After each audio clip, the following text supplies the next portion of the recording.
Hey, I'm Alex. I'm a conversion copywriter for startups and global technology brands.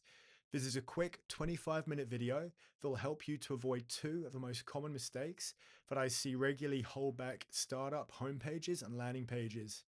If you do these right, you'll be able to write better landing pages to position your brand and products, particularly in a crowded marketplace, and ultimately end up building a product and adding features that your customers actually want and are willing to pay money for. So, as a quick background, I started my career in enterprise sales. I spent 6 years in my 20s pitching, negotiating, closing complex enterprise deals for advertising and B2B SaaS companies. I switched to marketing at 31, and for the last 4 years, I've worked exclusively on landing pages and website content, predominantly for software companies. But I've also worked with hardware manufacturers like an autonomous car company, for example. Most of my bread and butter is B2B SaaS at this moment in time.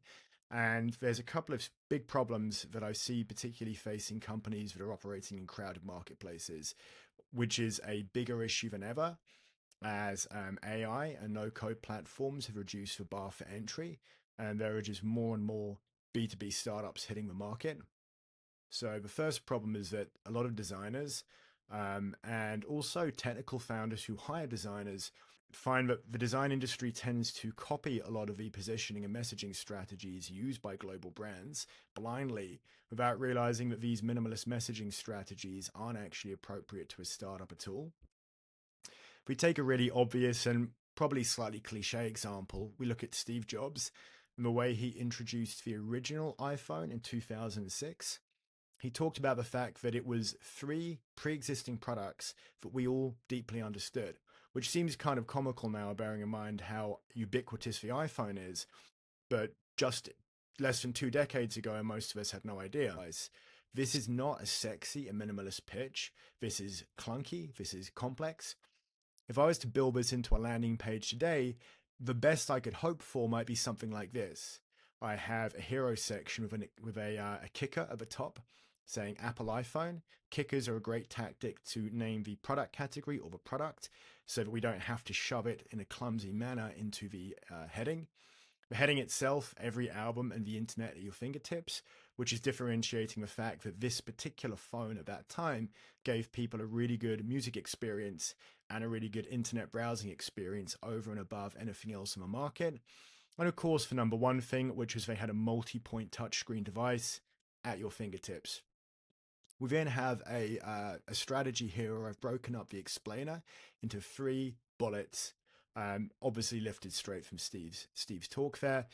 You can see this is inherently more complex than a modern iPhone advert. I mean, if we look, for example, at the iPhone 16 Pro, they just say, "Hello, Apple Intelligence." The entire pitch was hinged on adding Apple Intelligence. The iPhone 15 before it, they just referred to the fact it was titanium. Apple know that we have a deep understanding about where the iPhone sits in our lives. We could ask our grandparents and they could probably point to some kind of use case that the iPhone has. All they have to do is tell us there's a slightly better camera, there's a really cool new design feature, and people will walk out and buy that iPhone. Unfortunately, your startup doesn't have anything like this level of brand presence. So, for example, if we look at the brains of people who are big fans of Apple products, probably myself, when we're presented with Apple products, it triggers parts of the brain that are typically associated with religious iconography in people who are religious.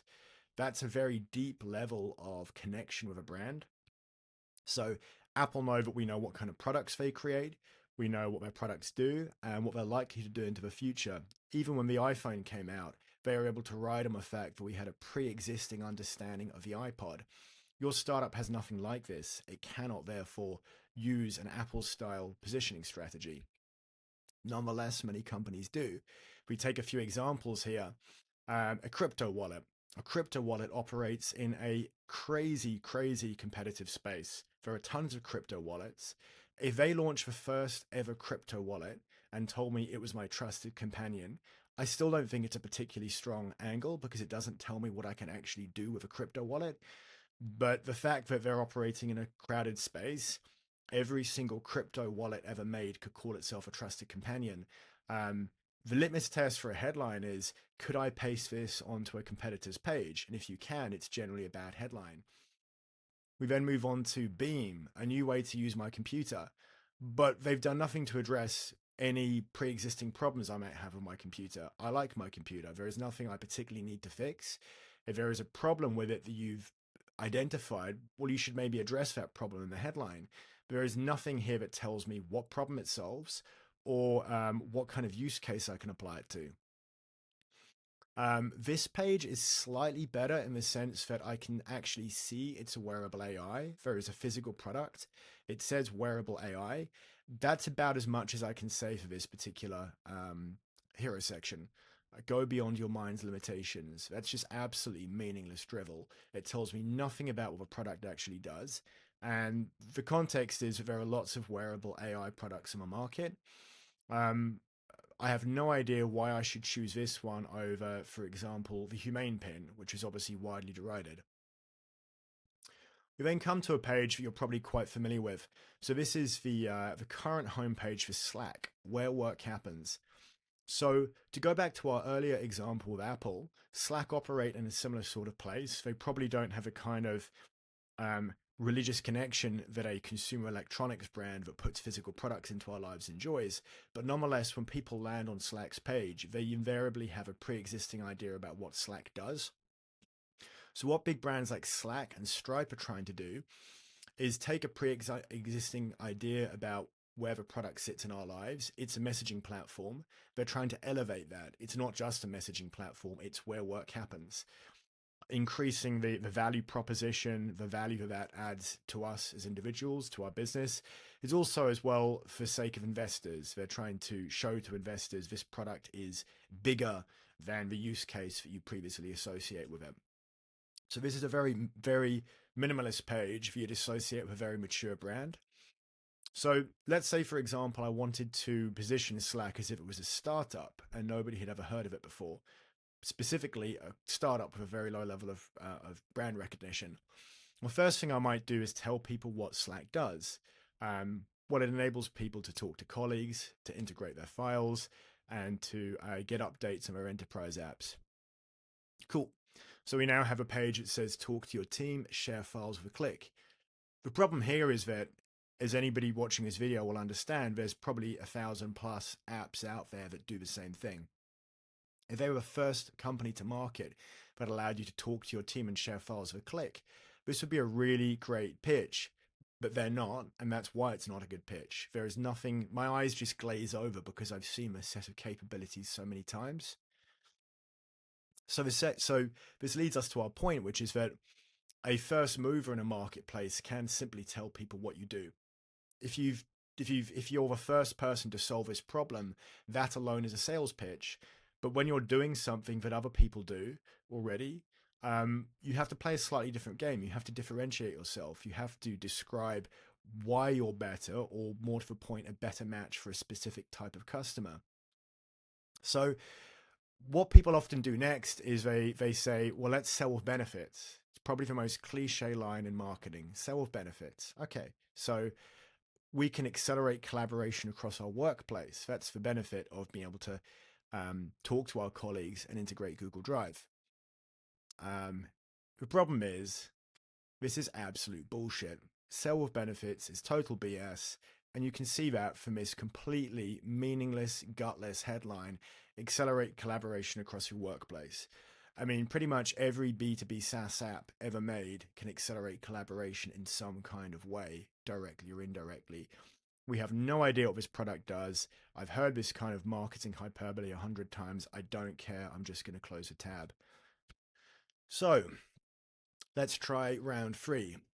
We are going to break this down into features, abilities, and benefits. We have a middle section here, abilities. The feature is you can integrate enterprise apps into Slack. The ability there is that you can then get updates for every enterprise app in one place. The benefit is that you can focus on the right tasks, but let's focus on the ability here. So now we're starting to get somewhere.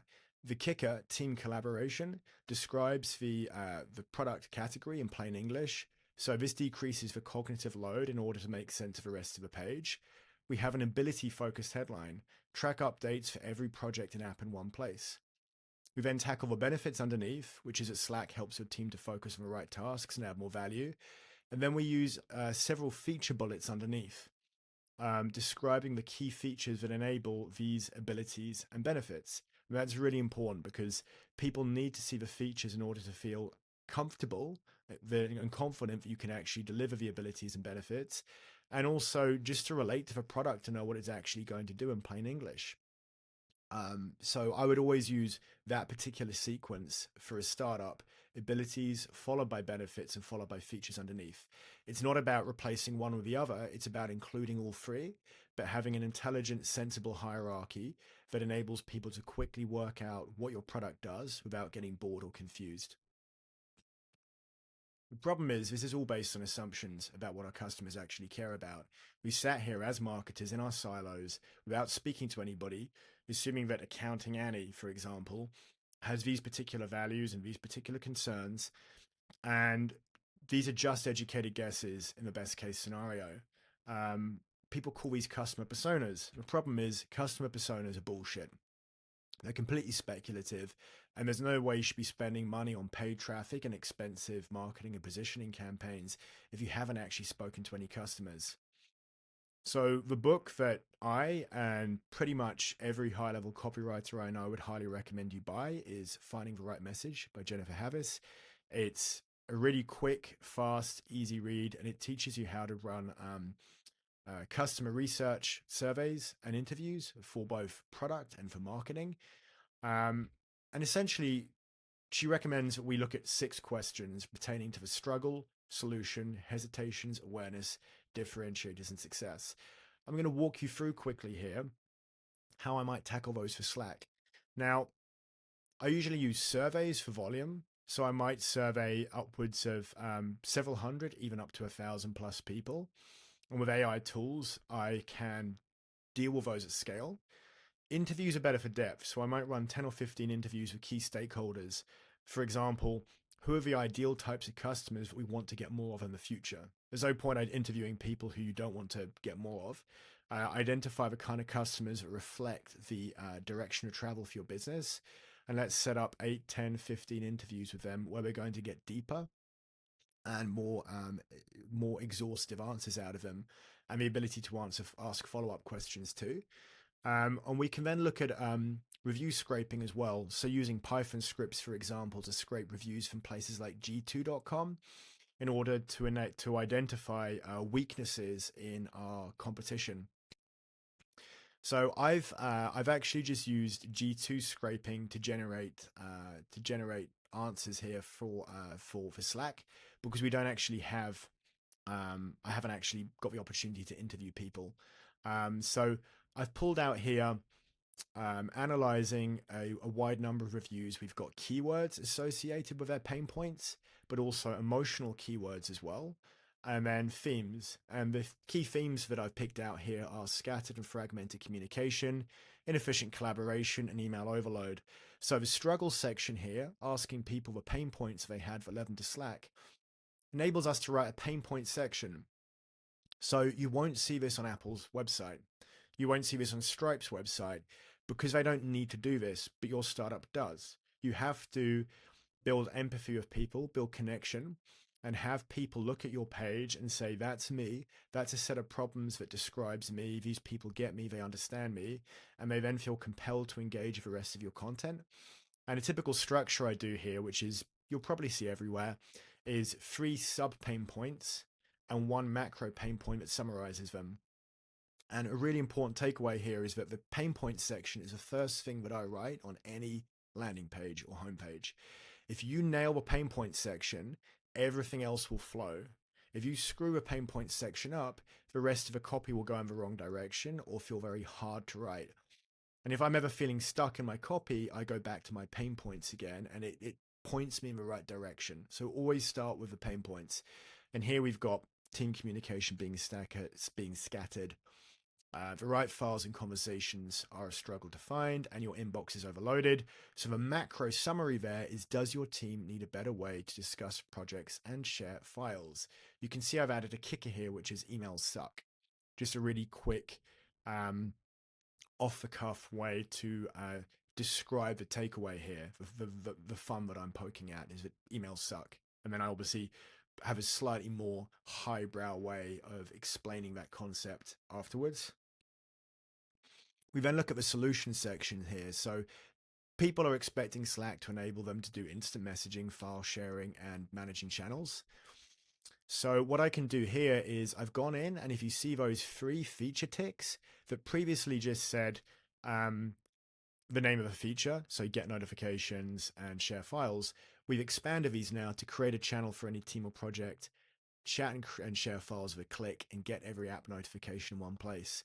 So it's just taken what was a cold, simple feature and added more context and relevance because we understand what people really expect to do with those features based on that feedback. And this makes them more relatable and more valuable to the customer than just naming a feature. We then have hesitations. This is something a lot of marketers don't tackle. What are the reasons that people might not have used your product in the first place? So information overload, difficulty managing channels and messages, that it could feel overwhelming, and so forth. So what I've done here is A, you can build that into your copy. You can remind people that you are good at these things, but B, you can actually have a risk mitigation section. So I often put this towards the end after I've done the main features and benefits pitches. And I remind people before the final CTA how they can get started. And I've said here, you can integrate your favorite applications. You can get organized with a Slack channel for each team and project. And you can stay focused by only getting notifications on the things that matter. And a little bit of subtext underneath each one to add some more context. So this section here essentially flips all of the hesitations on their head and reminds people that these are not reasons not to use our product. These are actually things we're really good at. And it's if you're worried about these particular things, we're the solution to that, not the cause of these problems. So awareness is actually a trickier question to tackle. I usually ask people about their experiences evaluating our product against others in the marketplace. That wasn't covered in the G2 reviews, but we do know at least that Google Workspace and Microsoft Teams are their 2 main competitors here. So differentiators are really valuable because they allow us to see why people chose our product over the competition. And that's really important when you're competing in a crowded market space. And you cannot get away with just telling people what you do. You have to tell them why to choose your product over 5 similar products. Some good ideas here. And then finally here, success. So how has Slack improved your life? So this section is, asking people what the impact of your product has been on their life and their business is an absolute goldmine for social proof quotes, but also potentially headlines as well. And you can see here, I've broken this up into both business wins, but also crucially emotional responses. It's really important to remember with B2B copywriting, we're still selling to humans. Same for enterprise.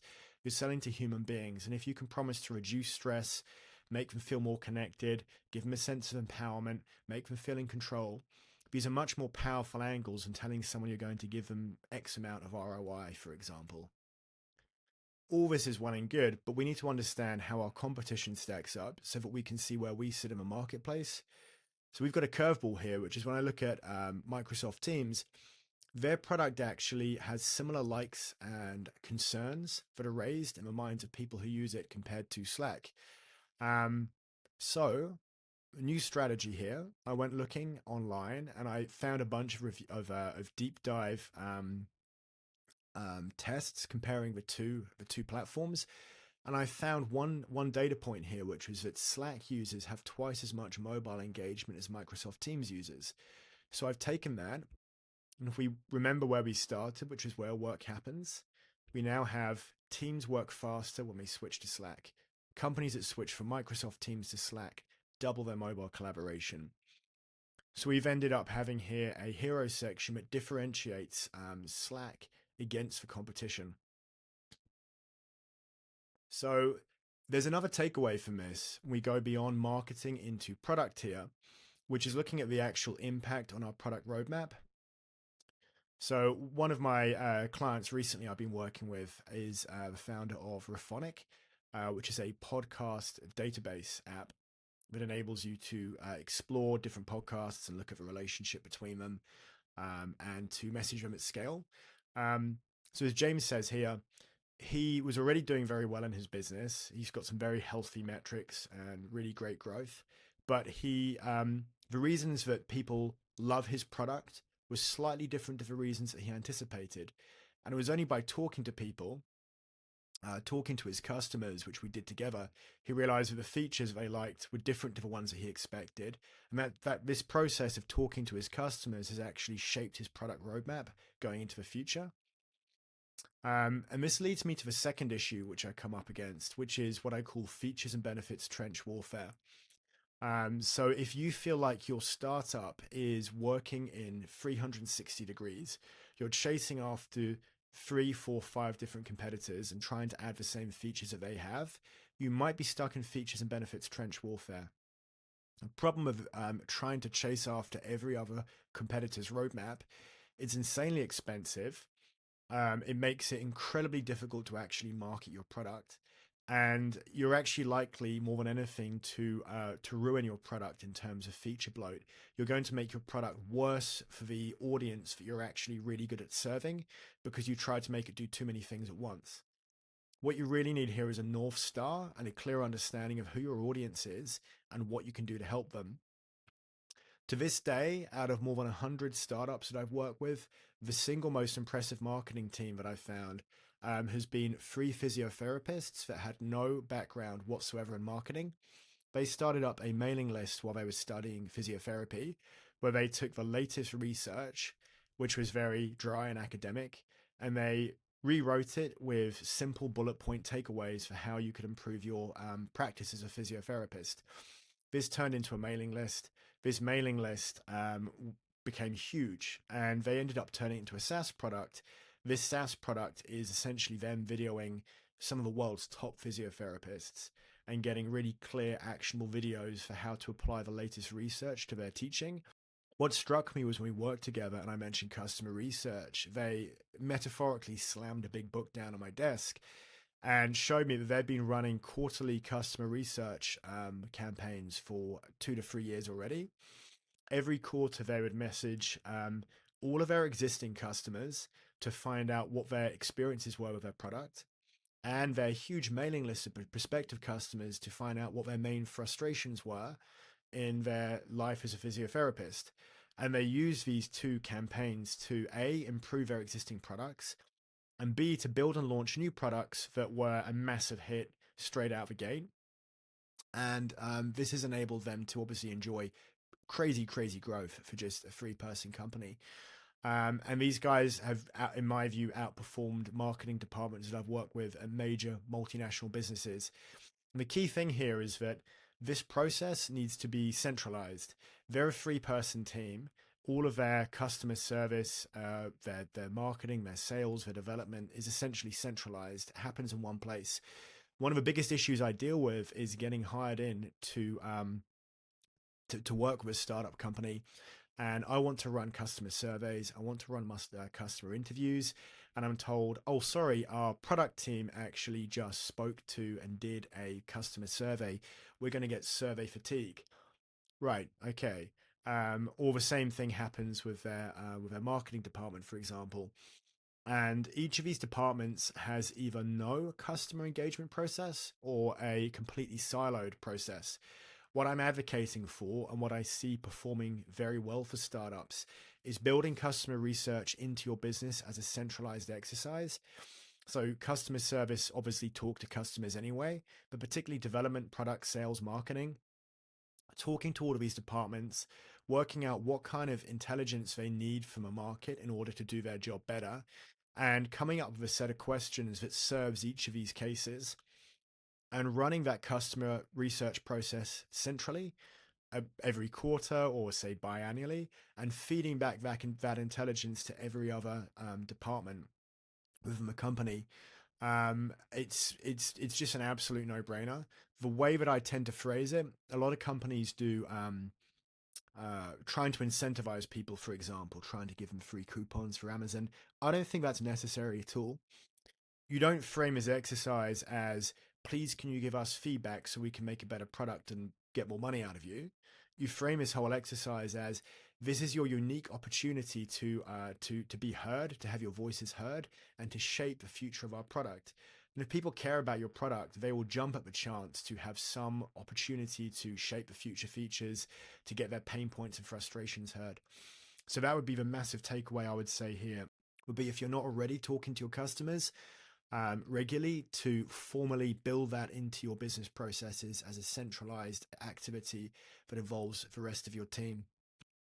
So quick takeaways here were: don't blindly copy the marketing and messaging by global brands. You need to look at the strategies used by successful startup companies that include pain point sections, for example. You should be looking at features, abilities, and benefits. And the most important thing to lead with most of the time is abilities. Do not use benefit focused headlines. Do not rely on customer personas that you just dreamt up in a marketing boardroom somewhere. More than anything in the world, talk to your customers regularly. Build that process into your business as part of your ongoing review and development for any of your marketing activities, for any of your product activities. And also consider as well scraping reviews for any of your customers as well. If you're operating in a crowded market space, you don't know how to differentiate your product, get onto places like g2.com or engage with people in communities on Reddit and Twitter and find out what they're frustrated with in terms of the pre-existing market, the status quo, and work out how you can build something or pivot your product or add new features that solve those particular pain points and sell those capabilities to people. If there's anything else you'd like to know about this process, feel free to reach out to me at gorillaflow.com. You can shoot me a message and I'll be happy to answer any questions you have about customer research. We could jump on a call as well and talk about how to build that process into your business. Thanks for listening.